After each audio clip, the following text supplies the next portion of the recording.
Hello guys, in this tutorial you will learn how you can enable manual drawing for your diagrams and flowcharts on Draw.io in 2026. So let us guide you through this. So guys, if you'd like to turn the manual drawing in your diagram here on Draw.io, you will need to click into Arrange here at the top, hover your mouse over Insert and select this option here. I use the shortcut X.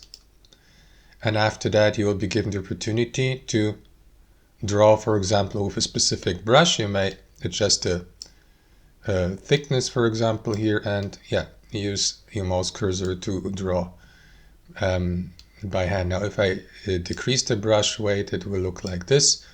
Then, of course, you may customize the color or navigate to that to the gear icon here and adjust the smoothing. And if you'd like to stop drawing with or by hand, select stop drawing here and the cursor will change its appearance. And that's it. That's how I do it, guys. Thanks for watching and I'll see you next time.